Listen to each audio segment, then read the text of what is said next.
know what's in that cradle? The power to make real change. And that terrifies you. I wouldn't call it a comfort. Stop it!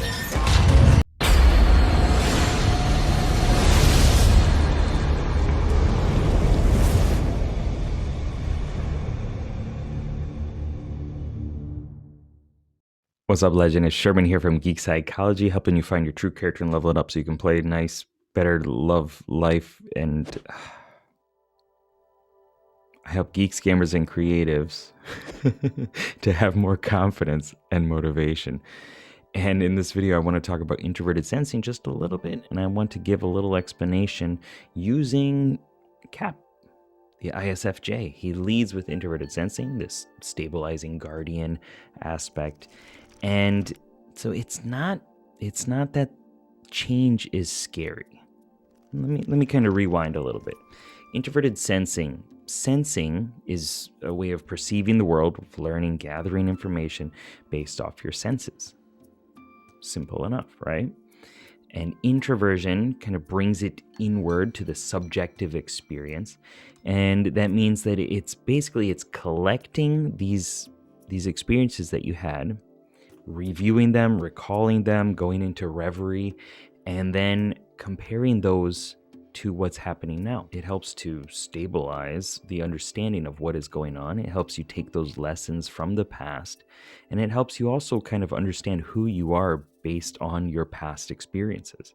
You know, the thing that is happening now comes from the past, and it comes from all these different things and actions and events, experiences that have happened in the past.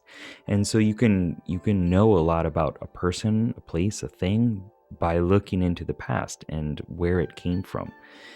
And also the polar opposite of that. So what a lot of ISFJs, ISTJs, even ESTJs and ESFJs struggle with is extroverted intuition. The polar opposite is that innovating explorer.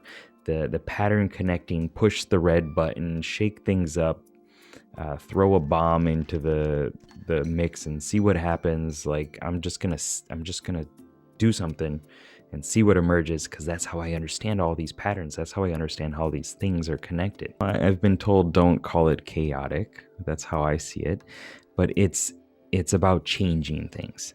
Right? It's about innovating, taking these things around and putting them together, mashing them together, or eloquently putting them together in a nice way to create something new.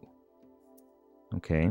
And that comes with idea space, sending out memes into the world, right? And other people can change them and adapt them and things like that.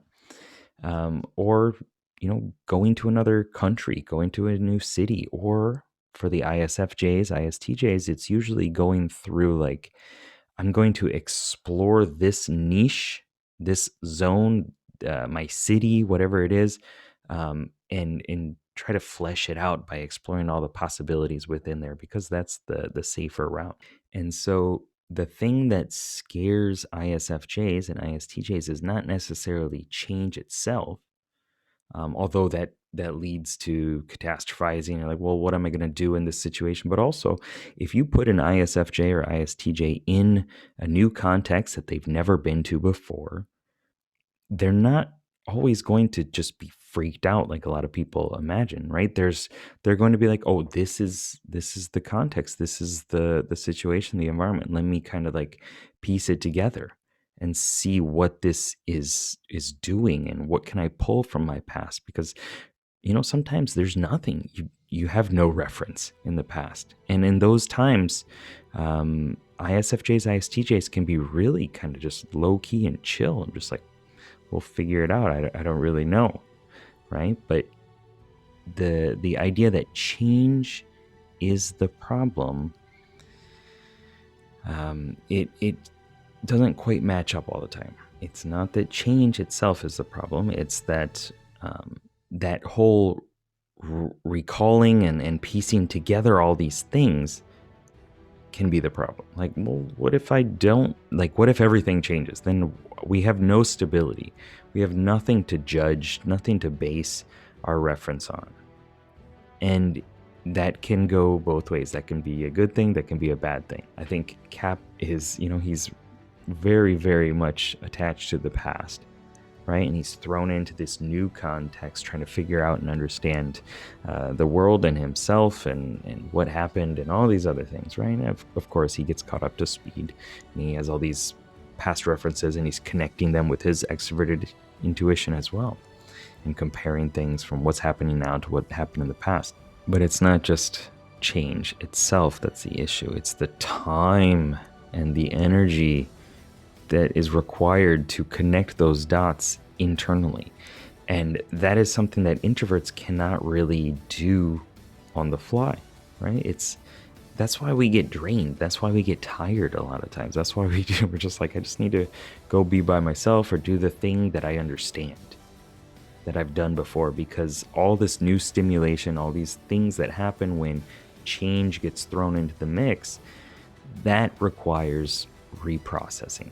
That requires trying to figure things out, and that uses a lot of mental energy. It uses our batteries, right? And yet by doing that, on our own time, we can refuel, we can recharge. Doing that in the moment, that's the exhausting thing, right? Because it's just bombardment of all the stimulus, all these new things, and then we're just like, oh, I don't know what to do. I'm kind of overloaded right now. I need to just chill and figure this out by myself. So I hope this gave you a kind of a different look or a deeper understanding of introverted sensing, and I look forward to seeing you in the next video. Keep up the lifelong questing. Good luck, have fun.